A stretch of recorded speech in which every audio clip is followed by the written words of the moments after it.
In my previous videos, I'm attempting to repair my core part supplied 2011 Audi TTS Black Edition, here in my humble little garage with just the basic tools. I finished the last video by looking at the front bumper that was originally on the crash car to see whether it's fixable. A few of you even comment saying just plastic weld these things back together and they'll go back on. But that idea is a no-go, and let me tell you why. So searching front bumpers on the internet, I realised that something was missing from mine, and that is, should be a bar from here all the way to this side, just like in this picture.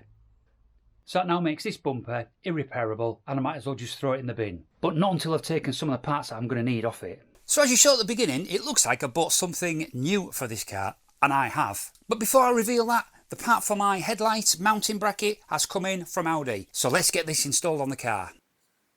So a good piece of information for you guys.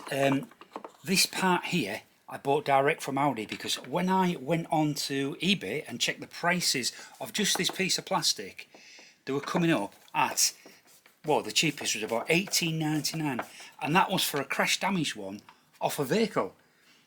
I rang up Audi and I give them the part number, and you know what? £10 next day at Audi. So be careful guys, don't always just buy off eBay. So that is now ready for the headlight to go back in permanently.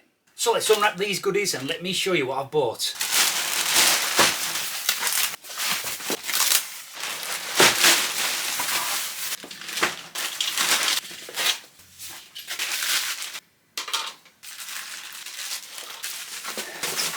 Oh yeah, so this is an Audi TTS replica bumper. Look at this guys.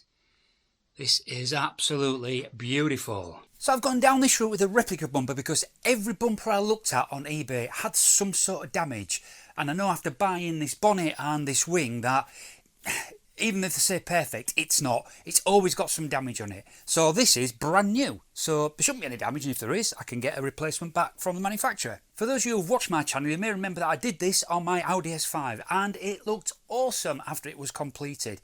These bumpers are pretty good quality because fiberglass panels always need a lot more weight to get them to fit, whereas these babies usually fit pretty well. Yeah, so enough talking. I'm going to get this assembled now. I know these only go together in a certain order, and I had a problem with my S5 and I had to keep dismantling and putting it back together again. So let's check this out and let's see, and let's get this built. So to start with guys, as these are just plastic moulding, you're going to have points where the plastic just needs to be cut out. As you can see here, this part here should be fully open, like it is on this side. So that's just some of the work you're going to need to do to make all of these bits clip together. So to achieve that, I'm going to use one of these, which is a craft knife. I use this when I'm wrapping parts in my car because it's very, very sharp and it's got a really good pointed end to get into small spaces. So for instance, to fix this little piece here, we're going to use this craft knife to just remove the plastic.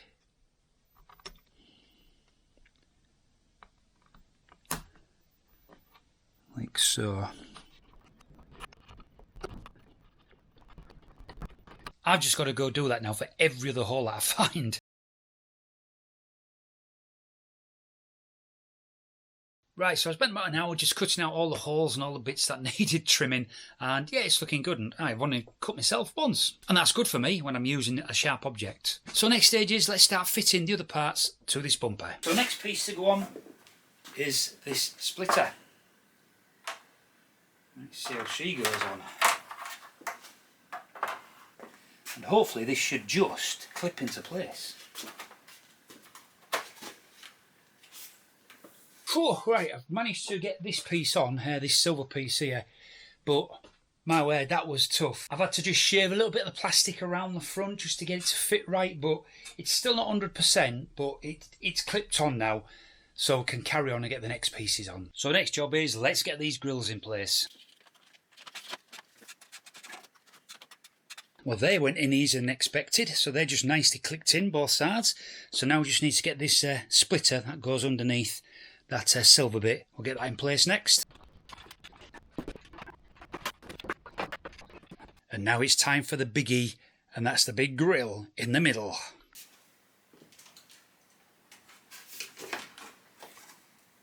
Ooh, she's getting nearly there. So next job now is the headlight washers, which we need to remove from the old bumper and fit them on here.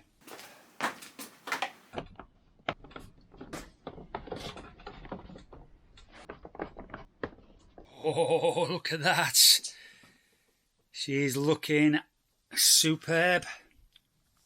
Right, let's pop these covers on for the headlight washers, and then we can try to fit it.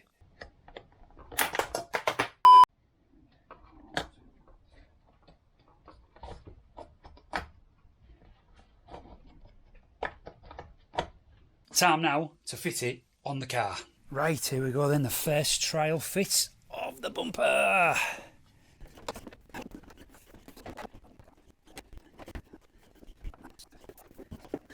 Right, so I've almost got that side in.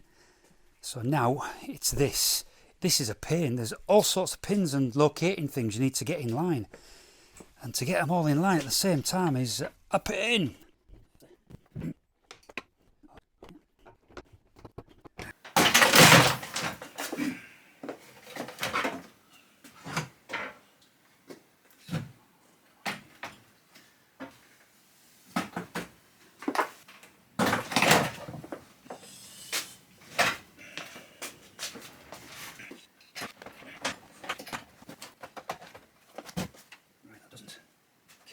So what you probably saw me doing there was attempting to get this to fit properly. Now, it didn't fit at this side at all. What I needed to do, I took it all off and I tried on the original bumper and that just fit perfectly. So the car is nice and straight, so this bumper needed a bit of work. I removed the grille so I could have easy access down here and just check if there's anything rubbing, and I found a couple of parts rubbing.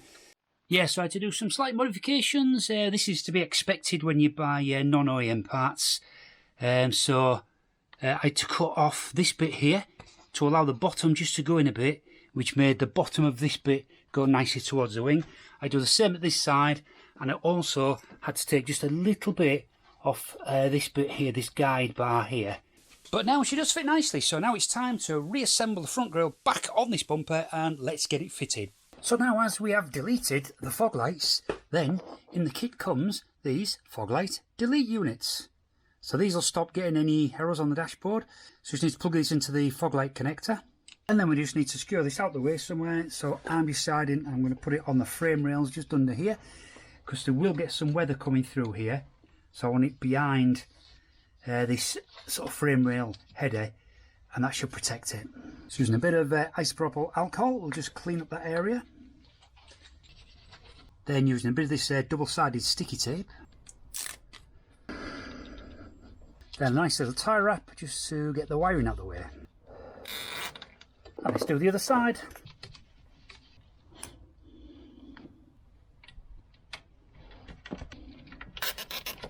And that's it for today's video. Look at that. She looks beautiful, doesn't she? Well happy with that. Nothing's lined up yet, so the body shop will do all that. And yeah, I've shown you the marks on the bonnet there that need doing. Yeah, so this bonnet needs a good bit of lining up. The body shop's going to have to take some of these panels off anyway, so I'll let them do the lining up. Because to be quite honest, I hate bodywork. I can't line up or do anything like that for the life of me. Much better with nuts and bolts. Anyway, I hope you enjoyed this. If you did, don't forget to subscribe to my channel. This costs you nothing, but it really does help me with the analytics. Give me the thumbs up if you liked it. Until the next time, stay safe.